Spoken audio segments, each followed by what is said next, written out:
hotel itu, di kamar itu dia di pojok deket kasur ada bakar menyan. Aku pakai hitam-hitam sama kerudungan warna putih, dia bawain gitu. Terus kita nikah nggak ada saksinya, aku lihat kiri kanan, kita berdua aja nih. Saksinya tuh ya nanti leluhur kita. Coba kamu lihat di sekeliling ada siapa, kamu cium aromanya ada apa aja. Nah tuh aromanya tuh udah macem-macem dah.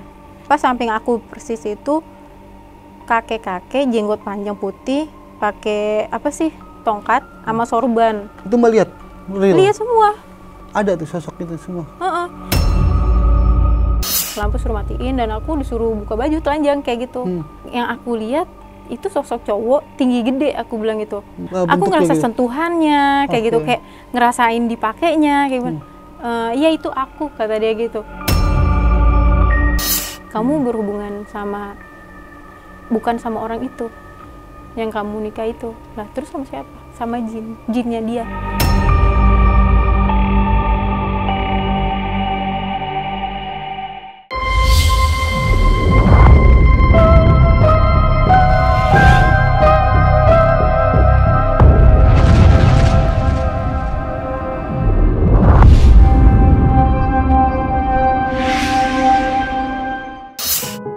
Malam penikmat ganjil, jumpa lagi kita di studio ini dan kita tetap setia membahas keganjilan-keganjilan di kehidupan kita sehari-hari. Dan kali ini saya kedatangan seorang perempuan yang memiliki kisah keganjilan dalam hidupnya. Dia menjalani pernikahan goib. Nanti seperti apa? Kita lanjut ke perbincangan ini. Oke, malam Mbak. Iya, malam. Oke, aku panggilnya siapa nih Mbak? Cici RT boleh, Cici RT. RT boleh ya. RT tuh? Ernitan, Ernitan. singkatan. Oke. Oke, Mbak datang ke studio kali ini katanya ingin berbagi kisah pengalaman Mbak tentang pernikahan goib Mbak. Iya, yang berujung sampai hamil goib kayak gitu. Hamil goib. Dan seperti apa sih ceritanya? Jadi waktu 2018 akhir itu saya kan bercerai sama mantan suami. Itu cerai itu di daerah Jakarta, masih di Jakarta. Nah, diboyong lah sama mantan mertua ke Bali. Karena mereka berharap kayak aku tuh masih bisa rujuk, masih bisa rukun. Cuman dari dasar akunya sendiri, aku nggak bisa gitu untuk menyambung itu kembali. Tapi masih tinggal di sana gitu, masih di daerah Bali. Nah, lambat laun aku tuh kayak menyari spiritual awakening nih. Harus dibangkitin nih, apa yang udah punya gitu kan, apa yang ada di dalam diri harus dikuatin biar supaya ilmu-ilmu yang ada yang udah dikasih Tuhan kayak gift gitu, nggak kayak ngambang gitu aja gitu kan. Oh, sebelumnya Mbak udah punya talenta untuk itu? Untuk basic sudah ada dari keluarga. Gitu. Dari mama sih sebenarnya, dari mama, dari papa juga, dari leluhur juga kayak gitu. Cuman aku yang masa bodoh amat gitu kan, nggak mau mendalami. Itu apa? Spiritual apa yang Mbak waktu lebih itu punya? Ke sensitif sama kayak ngelihat gitu. Tapi untuk komunikasi sama mereka masih belum terlalu jauh. Artinya memiliki kepekaan di dunia astral gitu ya. Nah, terus udah gitu lanjut, aku tuh kayak punya teman di sana yang memang orang Bali kan. Terus aku melukat, melarung, aku minta ajarin sama dia karena aku tuh pengen sembuh gitu nih dari luka batin, aku bilang gitu. Luka batin? Karena perceraian itu? Karena begitu sakit gitu kan dari perceraian itu. Nah, akhirnya aku tuh udah berjalan lama melukat melarung gitu kan, ikut teman aku yang Hindu di sana. Terus aku buka-buka Instagram nih sekitar jam 3 pagi iseng gitu kan.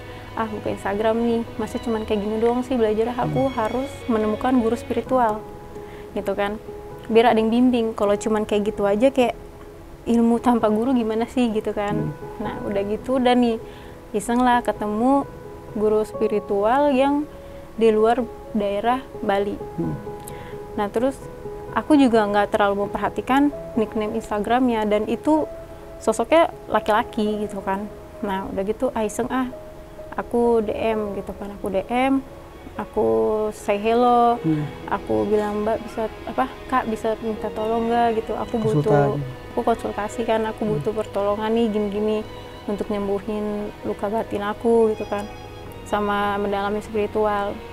Terus udah gitu jam 5 dia bales gitu kan, terus dia minta nomor WA. Nah dari nomor WA langsung berlanjut gitu kan, berlanjut chat, tanya nama, terus nama lengkap itu, udah gitu tanggal, bulan, tahun.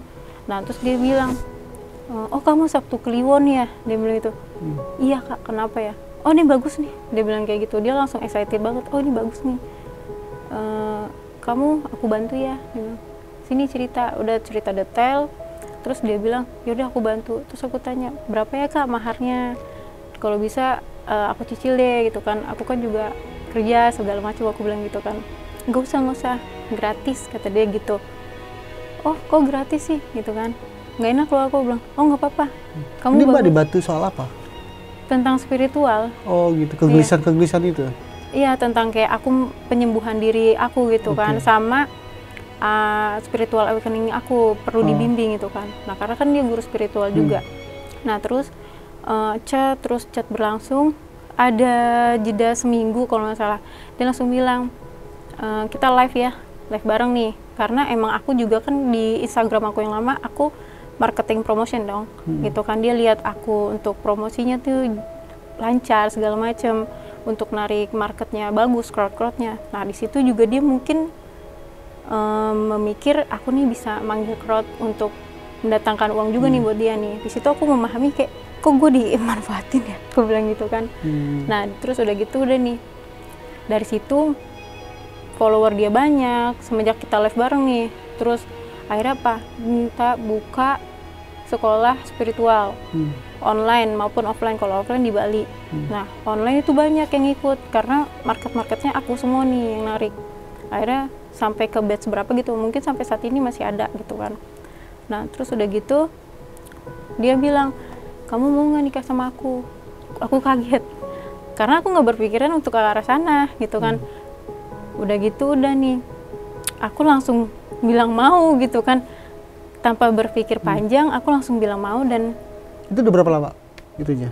Sebulan. Oh di sebulan berjalan itu ya? Terus Mbak mengelola sosmednya itu dan akhirnya berkembang pesat sampai dan Mbak diajak nikah. Dia mau ke Bali pun dia alibi sama istri pertamanya nih. Kan dia sebelum itu dia bilang, kamu mau nggak jadi istri aku? Hah? Yang benar dia bilang itu.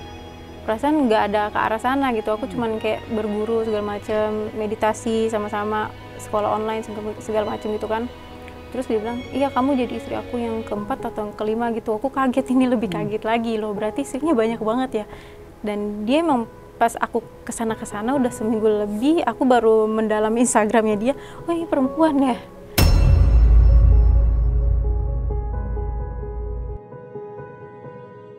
Ini guru spiritualnya perempuan gitu. Kalau laki-laki aku masih mending ya kan. Nah tapi perawakannya yang Mbak lihat laki-laki? Ya tomboy. Oke. Dan nggak ada perempuan-perempuannya banget. Dan Mbak nggak curiga kok itu perempuan saat itu? Laki-laki itu Len? Iya. Kelihatannya? Karena memang laki-laki kelihatannya. Pas aku mendalami Instagramnya lagi, aku lihat, lah kok namanya ini ya? Oh perempuan ya, aku bilang. Nah jadi udah gitu, aku menerima lamaran itu kan. Cuman dia bilang, tapi kamu nggak bisa tinggal sama aku. Sama seperti istri-istri aku yang lain. Oh Mbak udah tahu dia perempuan, tapi tetap menerima pinangannya itu? Iya, nurut aja, kayak gitu. Nah itu kenapa? Setiap yang dia ajakin, dia minta, aku nurut. Oke. Gitu. Tanpa babi bu bebo, mikir panjang lagi langsung iya. Mau gitu. Sampai KTP aku yang tadinya kawin statusnya, dibikin nama dia tuh dirubah untuk cerai hidup.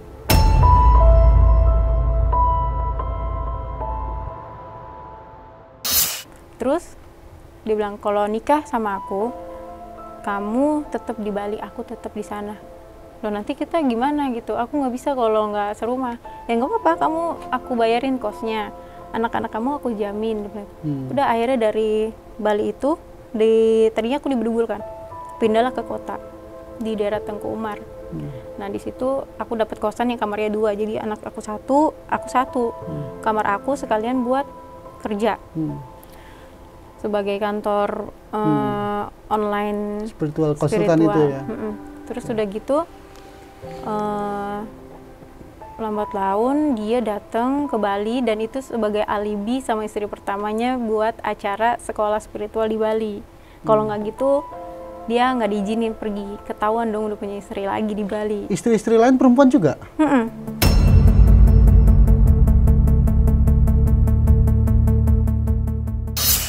Perempuan.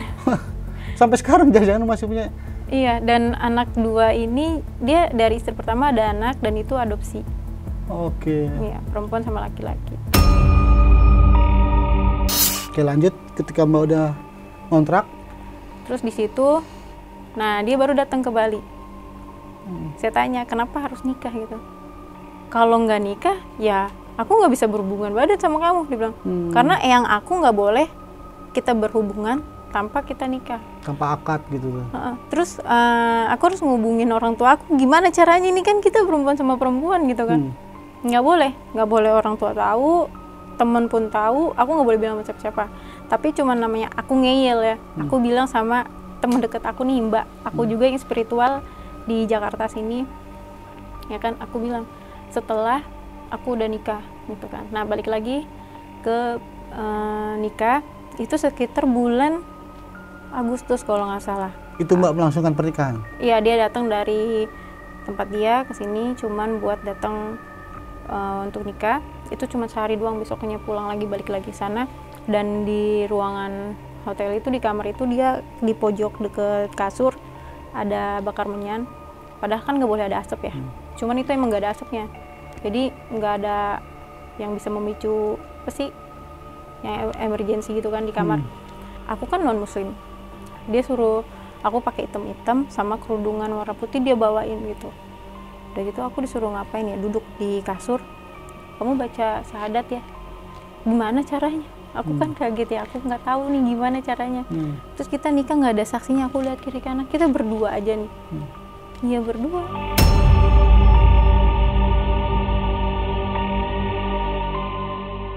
Di kamar itu? Saksinya tuh ya nanti leluhur kita. Udah. Si orang ini pakai baju apa? Kan Mbak tadi hitam-hitam sama kayak aku. Sama hitam. Pakai celana lepis, atasannya hitam. Kalau aku bawahnya hitam, dia hitam atasnya. Udah nih duduk di kasur, udah bakar menyan. Udah ya kita mau ritual. Dia kejawen kan. Akhirnya dia ritual, terus aku disuruh merem. Coba kamu lihat di sekeliling ada siapa. Kamu cium aromanya ada apa aja. Nah, itu aromanya tuh udah macem-macem dah. Terus kayak gimana tuh aromanya? Apa ya, kayak orang tua gimana sih, parfum orang tua gitu. Terus disuruh lihat nih, ada yang di sebelah sono ada mbok-mbok pakai Jawa itu yang segini, bongkok, kembang gitu ya. Kondean. Terus ada yang pas samping aku persis itu kakek-kakek jenggot panjang putih pakai apa sih, tongkat sama sorban. Itu Mbak lihat? Real? Lihat semua. Ada tuh sosok itu semua. Terus dia bilang, kok penuh nih, satu kamar ini penuh banget. Terus dia bilang, iya itu leluhur kita, ini saksi kita semua.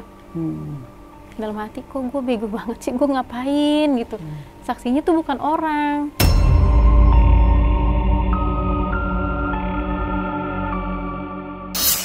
Terus setelah udah ritual, dia bilang, nah ini namanya nikah goib. Oh gitu ya? Dan masih bodoh banget kan, ini nikah goib, dia bilang.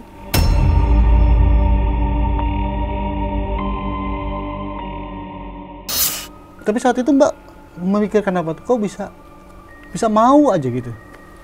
Itu aku nggak ada pikiran apa-apa, masih kayak oke, nurut aja gitu ya?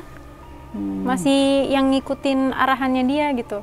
Sampai akhirnya sebelum dia pulang, ya namanya layaknya udah nikah, tidur gitu kan, bulan madu lah, masih di kamar itu ya kan. Ya udah berhubungan, masih berhubungan badan nih, perempuan sama perempuan gitu kan.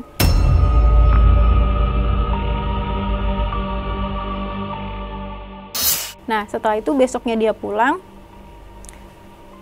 hari Kamisnya dia kan setiap malam memang meditasi. Nah setiap hari Kamis itu kelar jam 12 malam meditasinya, dan dia minta berhubungan gitu kan. Nah di sini aku bingung nih, berhubungannya gimana? Kamu di sana, aku di sini, aku bilang gitu kan. Udah kamu ikutin arahan aku aja, ambil headset dia. Aku ambil headset, aku pasang dah tuh. Anak-anak kan udah tidur nih, karena udah jam 12 malam. Aku juga udah kelar meditasi. Aku cek anak-anak tidur, aku kunci kamar, terus lampu disuruh matiin sama dia. udah nih telepon, lampu suruh matiin, dan aku disuruh buka baju telanjang kayak gitu. Buka baju telanjang, aku tiduran telentang dan disuruh merem, nggak tahu dia baca apa, aku nggak ngerti kan namanya bahasa kejawen gitu.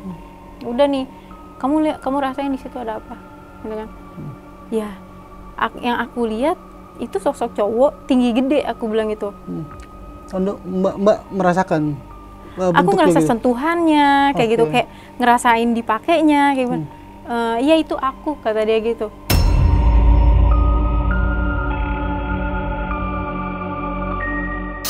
Aku kayak, lah itu kan cewek, kenapa yang datang cowok, aku bilang gitu kan. Nah ini sosok goibnya aku, kata dia gitu, ya kan.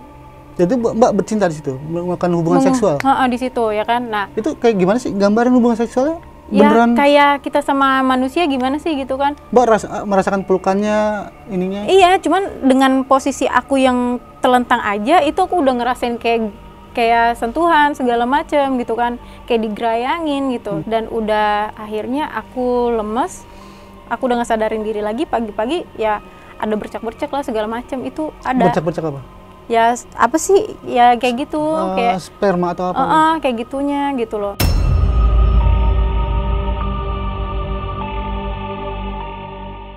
Dan itu yang aku nggak habis pikir, kok luar ada logika gitu. Ya? Nah itu terus berlangsung setiap malam jam 12 malam kayak gitu. Setelah aku memang udah bener-bener dibersihin dan aku udah sadar ya kan, dan aku kok bisa ya gue kayak gitu gitu. Sampai akhirnya aku ngerasain lagi tiduran nih tiduran celentang, kok kayak ada yang nendang nih gitu kan. Perut aku kayak rasa hamil 7 bulan itu pergerakannya. Nah dari situ aku kaget, ini tuh bukan kejang otot atau kayak apa gitu kan. Aku beli test pack tapi nggak ada hasil gitu kan, negatif. Terus udah gitu udah nih, aku tanya dia, aku telepon nggak diangkat gitu kan, cuman dia balas ada istri aku gitu. Oh ya udah, aku WA, ini aku kayak ada yang nendang-nendang nih dari dalam perut. Kenapa ya? Tapi nggak ada mual-mual aku. Dia bilang, nanti kamu bisa nggak tunggu aku malam ya, aku kabarin, aku tanya yang aku dulu, yang tuh ininya dia gitu, yang goibnya gitu kan. Leluhur ya? Saya bilang, ya kelamaan nih nunggu dia, dalam hati aku gitu kan. Yaudah deh, aku bilang, akhirnya apa? Aku tanya mbak aku. Nah dari situ aku bilang sama mbak aku itu, aku udah nikah gitu kan. Kok bisa sih, kata dia, kok mau? Ya nggak tahu, nurut aja, dia bilang itu. Ya ampun, udah dikatakan bodoh kamu gini-gini. Ya gimana ya, dia bilang. Udah gitu udah nih, pas dicek di video call, dilihat, dia langsung kaget. Astagfirullahaladzim, dia bilang gitu kan. Coba kamu ambil air putih gitu kan. Udah nih, suruh minum dulu.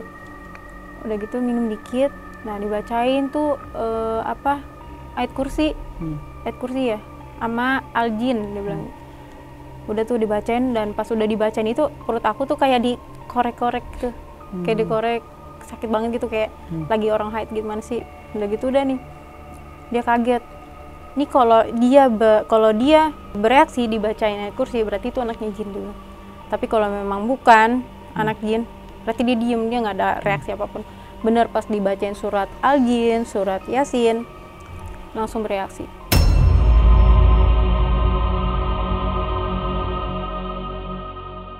Nah dari situ aku kesakitan, pas itu menjelang maghrib kan, kesakitan tuh.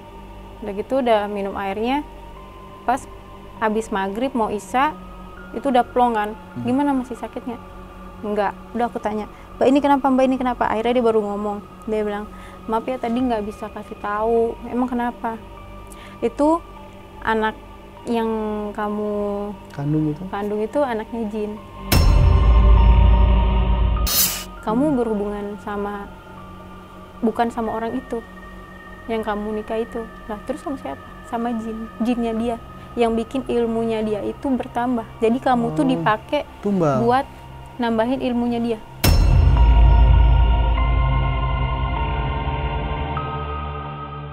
Nah terus aku yang memang juga suka ritual ya kan, kayak melukat ke pura-pura, dan ada beberapa pura yang aku datengin, dan situ kebetulan ada pura Ibu Ratu ya kan. Di situ aku dikasih kayak benda-benda gitu, benda-benda goib, dan itu pun diambilin sama dia, kayak mahkota, batu warna hijau. Aku bilang sama dia, dan bodohnya ternyata diambil sama dia. Dan mbak aku tuh cerita, kok kamu cerita sih? Ya karena dia kan suami aku bilang gitu, dengan polosnya aku bilang gitu. Nah, dia balik lagi kedua kalinya ke Bali, kita ada lagi, itu berhubungan badan tapi fisik ya, bukan goib lagi. Nah, terus diajak ke pinggir pantai tuh, Pura ada pantai kan di situ. Nah, dia bilang, coba situ lihat ada apa. Nah, aku lihat dari kejauhan ada suara itu apa sih, delman punyanya ibu gitu kan. Udah tuh di situ aku langsung dikasih pas purnama itu, dikasih barang-barang lagi tuh banyak banget. Dan dia bilang, aku bilang sama dia, nih aku dikasih barang-barang banyak banget nih di tangan aku udah gini. Terus ternyata diambil lagi sama dia. Pulanglah dia ke daerahnya, ke kotanya gitu besokannya. Terus aku ngomong lagi sama mbak aku, kok kamu bilang sih sama dia kok kamu dikasih apa-apa? Barang-barang kamu yang goib semua udah diambil sama dia. Oh gitu. Jadi kamu tuh dijadiin umpan.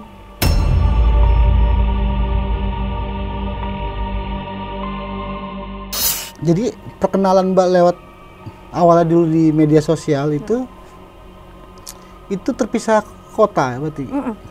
Dan kenal 1 bulan setelah Mbak melakukan mengelola medsosnya bersama dia, itu juga nggak ketemu juga saat itu? Belum, cuman kayak live kayak gitu. Dan pas menjelang pernikahan baru mereka si orang itu datang. Nah, tadi kan Mbak bilang dia datang dalam keadaan fisik dia dan melakukan hubungan seksual sebagai selayaknya suami istri itu. Iya. Itu Mbak nggak sadar kalau gairah Mbak sama perempuan itu gimana? Kalau itu sadar. Lalu? Perempuan sama perempuan, kayak ya udah aja gitu kan, karena pernah disakitin sama laki-laki gitu. Ya udah mencoba sama ini mungkin nggak disakiti gitu kan. Terus berlangsung aja sampai kedua kalinya hamil goib. Yang kedua kalinya baru kita pisah. Hamil goib yang kedua kalinya. Oh, karena dia datang waktu itu ya? Iya, ya, datang terus itu pulang lagi, udah bawa-bawa barang goib aku kan. Terus masih berhubungan goib kayak gitu. Lewat terus sama kayak gitu. Lewat headset? Lewat telepon, konsepnya sama. Dari situ kita pisah, ributnya cekcok karena namanya kayak gitu kan emang nggak bisa berlangsung lama ya. Apalagi niatnya ke aku juga dia buruk, gitu kan. Hanya untuk memanfaatkan aku kayak gitu.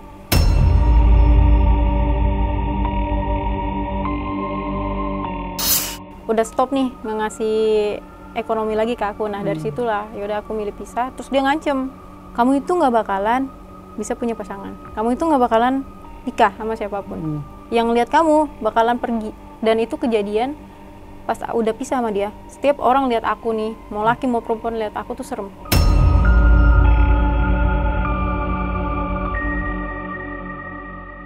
Terus sampai anak aku tanya, emang mami kayak nenek-nenek ya? Enggak, dia bilang itu. Cuman mami serem aja, dia bilang itu. Rambutnya. Anak Mbak usia berapa waktu itu? 1,5 tahun. Rambutnya itu apa? Kriwil. Kata dia kayak malampir. Kayak malampir, dia bilang itu. Udah tuh langsung aku bingung kan, tanya nih kenapa. Akhirnya apa? Aku pindah lah dari Bali ke Jakarta, ketemu sama mbak aku ini, ketemu sama mami aku ini ya kan. Dibawa ke apartemennya. Terus dilihat aku tuh diikat sama tali merah tuh, ada tali penghubungnya biar supaya terkoneksi. Jadi diapain aja aku nurut gitu. Terus badan aku diraja. Dan dirajanya itu aku nggak tahu. Ternyata dari pas yang aku meditasi, pantasnya aku meditasi aku disuruh madep ke belakang.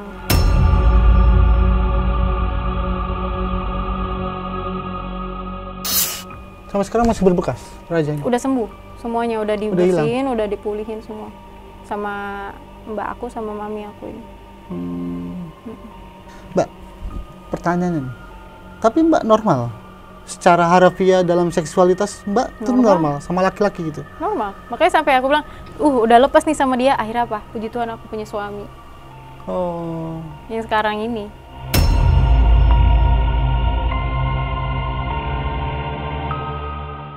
Itu Mbak masih menyimpan rasa, kan dibohongin, masih menyimpan rasa sebel nggak sih sama orang ini? Benci ada beberapa tahun yang lalu di ke belakang, cuman mbak aku sama mami aku cuma bilang, kamu harus ikhlas, kamu harus sabar, kamu harus terima semuanya, buang semuanya biar kamu bisa punya suami.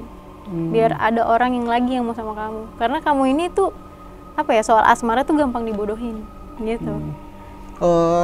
Jadi ngobatin Mbak dengan cara melepas dendam Mbak harus dimusnahkan dulu ya, atau dendam tuh harus diselesaikan dulu gitu. Iya, pas dicabut tali merahnya itu juga Mbak aku bilang, kamu harus ikhlas ya gitu. Kamu harus nggak boleh dendam lagi sama Tali dia. merah tuh diikat gini. Jadi tuh kayak pinggang diikat tali gitu. Cuman gitu doang. Tali gini, ikat. Udah. Baru kelihatan raja-rajanya itu. Ada tulisan raja itu. Dirajah gitu. Dirajah, Kamu dirajah, dia bilang gitu. Tulisan kejawen Jawa gitu. Tapi komunikasi sekarang udah putus total sejak Mbak udah menikah lagi. Biar aja Tuhan yang balas, aku bilang gitu. Aku nggak mau tahu lagi kayak gitu. Makanya sekarang tarot pun aku tinggalin, kayak spiritual sekolahan aku lepasin. Hal-hal klinik udah kehidupan normal aja gitu ya Mbak. Iya. Kayak udahlah yang nyata aja dah. Kalau yang lewat ya udah biarin gitu. Mungkin dia mau lewat doang, namanya kita kan hidupnya nggak sendiri. Bahkan baru berhubungan seks itu dengan itu tiba-tiba selang berapa minggu ada yang nendang-nendang.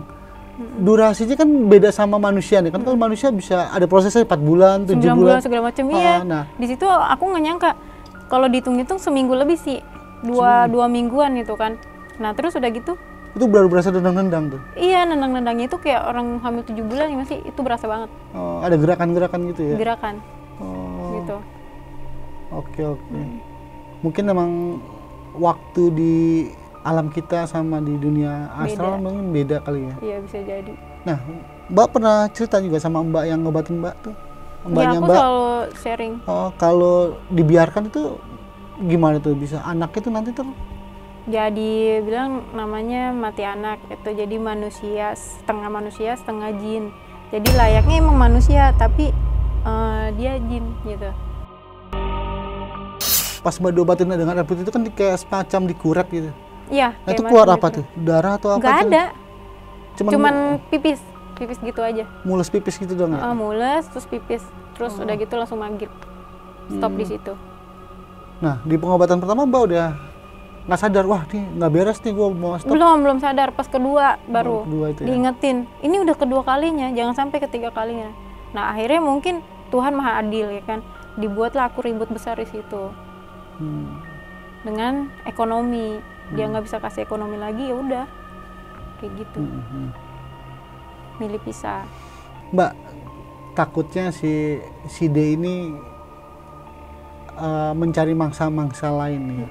Sebenarnya kan dalam podcast ini kan Mbak juga untuk juga warning juga sih bagi perempuan-perempuan yang nanti nasib kayak Mbak gitu dengan si D ini. Kayaknya sih bukan sama dia juga, mungkin ada yang sosoknya laki-laki juga mungkin ada ya. Gitu. Ya gitu, ya kan? Nah Mbak, untuk mengakhiri perbincangan kita di studio ini nih, apa sih yang Mbak pengen sampaikan sih dari konklusi atau hikmah yang Mbak udah alami? Jadi kalau pesannya aku nih buat para wanita yang ada di seluruh dunia yang mungkin tertarik juga sama dunia spiritual, kalau punya rasa sakit hati dan yang lainnya terus ketemu pengen cari guru-guru spiritual, itu lebih baik cari yang benar-benar dikenal juga. Terus kalau memang ketemunya sama kayak cerita aku kayak tadi yang baru kenal, itu harus benar-benar diselidikin gitu.